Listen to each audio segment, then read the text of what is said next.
Alrighty, good day guys, Adam here from Bonito Boats. Behind me, I've got my 9-meter center console hull. It is an absolute beast. Just to give you an idea, that's 1, 2, 3, 4 steps, and I haven't quite made it halfway. So it's huge.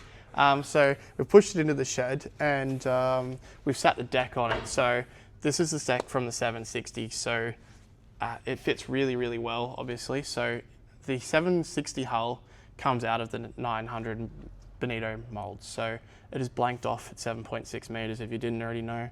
And we have made the deck for the 760. So to do this process, luckily we've got the hull mold already done. So that was the easy part, making the hull. And we've got to now extend the deck. So before we go into that, we'll just talk about the hull shape. So if you don't already know, it comes from a legendary line of offshore racing boat hulls. So you know the performance is going to be insane. We've got a 25-degree dead rise down at the transom, a super fine entry down in the bow. We've got a massively long boat, obviously 9 meters, so huge waterline length, so it's going to be able to skip across the chop really, really well. Got a nice flare in the bow that carries right down the hull side, which is hard to see in video, but it makes the boat incredibly dry. It's without doubt the driest center console I've ever been on. And it's very tall as well. You can see the height and the hull sides. The boat sitting on the trolley here is nearly as tall as me, so it's definitely a big boat, and the trolley isn't very tall either. So coming down the back, we have started our plug work to extend the deck from 7.6 meters, so it's 1.4 meters longer. So we've cut the deck and cut the motor well out of the back of the 760 deck, and we started forming everything up out of the MDF here.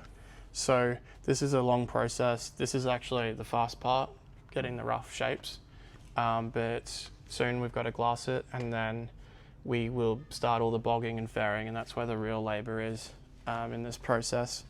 But we're getting very, very close, and you can start to see the shape of the boat take shape. So we've taken inspiration from the 760 and kept the same motor well layout, and we've got a 30-inch transom height in the center, so 25-inch twins. That means your engines are up nice and high out of the water.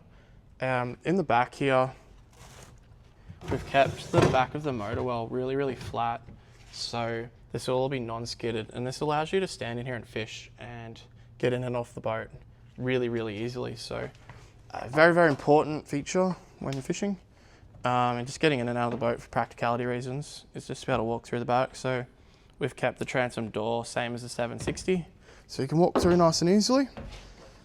Inside the boat, we've got a full fiberglass molded stringer system, same as the 760, so it's super strong. And you can see we've got 1, 2, 3, 4 mackerel boxes.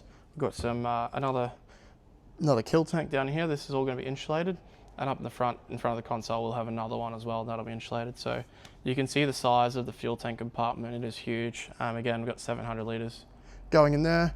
But down the back here, you'll see we've got 2 big bait tanks going in here, so there'll be plenty of bait tanks in this boat, plenty of storage, and yeah, it's going to be very, very cool.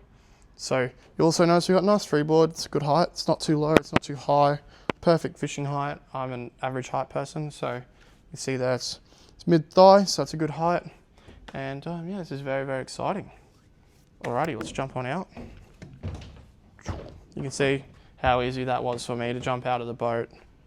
Alrighty, thanks for watching guys. She's an absolute weapon. If you'd like to see updates, make sure you have subscribed so you don't miss out on more videos to come as we make more progress on the Bonito 900. There's a heap of work to do, but it's very, very exciting. So thanks for watching, and we'll see you out on the water.